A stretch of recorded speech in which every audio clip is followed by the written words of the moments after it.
కదా. సో అక్కడ దాకా వెళ్ళదని నేను అనుకుంటున్నాను.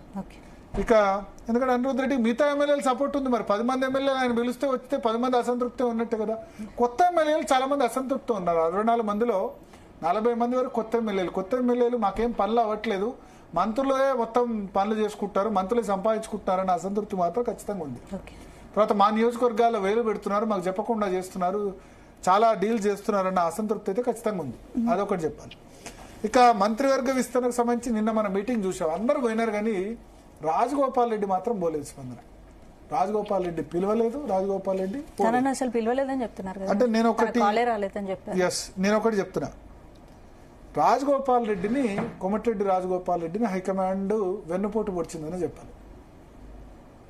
ఎట్లా అంటున్నాను నేనంటే అంటే ఇప్పుడు కొద్దిమంది అనొచ్చు, ఒకే కుటుంబంలో 2 మంత్రి పదవులు ఎట్లా ఇస్తారు అని క్వశ్చన్ చేయొచ్చు. మరి మీరు ఆయన బీజేపీలో పోయినాడు, మునుగోడు పోటీ చేశాడు, ఓడిపోయినాడు. మీరు కాంగ్రెస్లో ఎందుకు తీసుకున్నారు? మళ్ళా తీసుకునేటప్పుడు మీరు హామీ ఇచ్చేటప్పుడు, మంత్రి పదవి హామీ ఇచ్చేటప్పుడు అప్పుడు మీరు ఒకే కుటుంబంలో వీళ్ళిద్దరు బ్రదర్సు అని తెలియదా?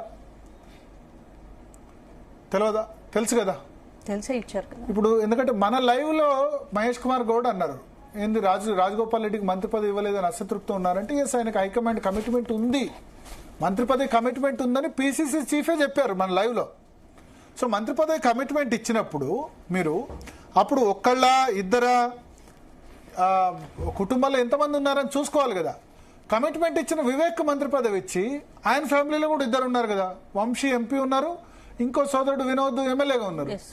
మరి వాళ్ళకి ఇచ్చినప్పుడు రాజగోపాల్ రెడ్డికి మంత్రి పదవి ఇవ్వకపోతే ఆయన వెన్నుపోటు లెక్కనే అనుకుంటారు కదా. ఆయన అదే చెప్తున్నారు తన సన్నిహితుల దగ్గర, నన్ను హైకమాండ్ వెన్నుపోటు పొడిచింది, ఇప్పుడు నన్ను 25 నెలలుగా నన్ను ఇబ్బంది పెట్టింది, పోనీ ఎమ్మెల్యే అయిపోయిన తర్వాత భువనగిరి ఎంపీ ఎలక్షన్స్ అప్పుడు ఆయనకి ఏం హామీ ఇచ్చారంటే, భువనగిరి ఎంపీ మిగతా అన్ని చోట్ల మంత్రులు ఇన్ఛార్జులు, కానీ భువనగిరి ఎంపీకి మాత్రం ఇన్ఛార్జిగా రాజగోపాల్ రెడ్డిని పెట్టి రేవంత్ రెడ్డితో సహా మిగతా నేతలందరూ కూడా ఏం హామీ ఇచ్చారంటే, చామల కిరణ్ కుమార్ రెడ్డిని గెలిపించుకుంటే నీకు మంత్రి పదవి ఖచ్చితంగా వస్తుందంటే ఆయన గట్టిగా తిరిగారు. నిజానికి భువనగిరి కొంచెం టైట్ ఉండే ఎలక్షన్, కానీ రాజగోపాల్ రెడ్డి ఇన్ఫ్లుయెన్స్ ఉంది. ఎందుకంటే భువనగిరి మెంబర్ ఆఫ్ పార్లమెంట్గా ఉన్నారు, ఆ నల్గొండ ఎమ్మెల్సీ ఇదివరకు గెలిచారు. సో కొంచెం దయాగుణం ఎక్కువ. రాజగోపాల్ రెడ్డి చాలా ఖర్చు పెడతారు. తెలంగాణ ఉద్యమంలో కూడా చాలా మందికి ఫండింగ్ చేశారు. జనగామ దగ్గర పెద్ద ఎత్తున వృద్ధాశ్రమం, ఆశ్రమం 15 కోట్లు పెట్టి ఖర్చు పెట్టారు. తన నియోజకవర్గంలో ఎస్పెషల్లీ ఇప్పుడు మునుగోడు నియోజకవర్గంలో బెల్ట్ షాపులు అన్ని కూడా క్లోజ్ చేశారు. సో పైసలు ఆయనకు అప్పులున్నా సరే, సుషి ఇన్ఫ్రా మరి లాభాల్లో ఉందో నష్టాల్లో తెలియదు, కానీ చేతికి ఎముక ఉండదు. మీకు తెలంగాణ ఉద్యమ సమయంలో కేసీఆర్ కూడా ఫండింగ్ చేశారు తెలుసా. ఆయన కాంగ్రెస్లో ఉంటూ కేసీఆర్ తెలంగాణ మీద అభిమానంతో కేసీఆర్తో ఫండింగ్ చేశారు. సో అటువంటి వ్యక్తిని ఇప్పుడు మునుగోడు సమయంలో వెళ్ళొచ్చు, ఎందుకు ఆయన కేసీఆర్ను ఓడించాలని చెప్పి ఇది ఇక్కడ సాధ్యం కాదు, తనకు పీసీసీ ఇవ్వలేదని చెప్పి వెళ్ళిపోయినారు. వెళ్ళిపోయిన తర్వాత మరి మీరు పార్టీలోకి ఎందుకు తీసుకున్నప్పుడు మంత్రి పదవి హామీ ఇచ్చినప్పుడు ఒకే జిల్లాలో 2 మంత్రులు అని కోమటిరెడ్డి బ్రదర్స్ ఇద్దరికి ఇస్తామని అప్పుడు గుర్తుండాలి కదా. ఇప్పుడు ఆయనకి ఇవ్వకపోవడం వల్ల డెఫినెట్గా అన్రెస్ట్ క్రియేట్ చేస్తారు. ఆయన ఏమంటారంటే ఉత్తమ్ కుమార్ రెడ్డి, జానారెడ్డి, తర్వాత రేవంత్ రెడ్డి ముగ్గురి రోల్ ఉంది నాకు రాకపోవడం వెనుక. ఎస్సీ వర్గీకరణ ఇష్యూ లేపింది వాళ్లే, తర్వాత ఇంకా మిగతా ఇష్యూస్ కూడా లేపారు వాళ్ళు. ఎస్టీలకు ఇవ్వలేదు, ఎస్సీ వర్గీకరణ ఇవ్వలేదు అని చెప్పి నాకు రాకుండా చేశారని ఆయన అభిప్రాయపడుతున్నారు.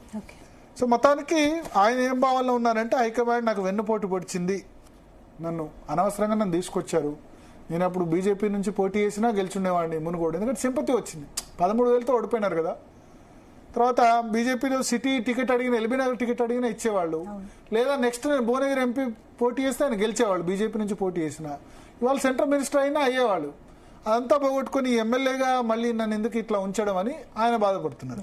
సో మల్లికార్జున ఖర్గే నుంచి పిలుపు రాకపోవడం అయితే ఆయన బాధగా ఫీల్ అవుతున్నారు. ఆయన అడ్రస్ చేయకపోతే మాత్రం ఖచ్చితంగా అన్రెస్ట్ క్రియేట్ చేస్తారు. ఇప్పుడు వెయిట్ చేస్తున్నారు టైం గురించి, బట్ సమయం సందర్భం వచ్చినప్పుడు ఆయన చెప్తారు కదా ఆయన సత్తా ఏంటి అన్నది.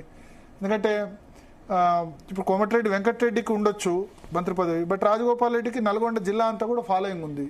తన ఫాలోవర్స్ తో ఇప్పుడు ఆల్రెడీ ఆయన అసెంబ్లీలో అన్నారు, కేసీఆర్ యాదాద్రి టెంపుల్ కట్టించారు, కేసీఆర్ పేరే బాగుందని 2 సందర్భాల్లో వేశారు. సో సమయం చూసి ఆయన బాంబు వేస్తారు.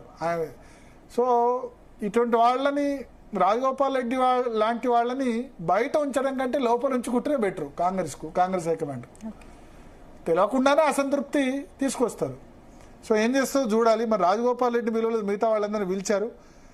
మరి రాజగోపాల్ రెడ్డి పిలవలేదు, మిగతా వాళ్ళందరినీ పిలిచారంటే మిగతా వాళ్ళకందరికీ ఇవ్వరు కాబట్టి పిలిచారా, రాజగోపాల్ రెడ్డికి ఇచ్చే ఉద్దేశం ఉందో పిలిచారా అన్నది అయితే తెలియదు.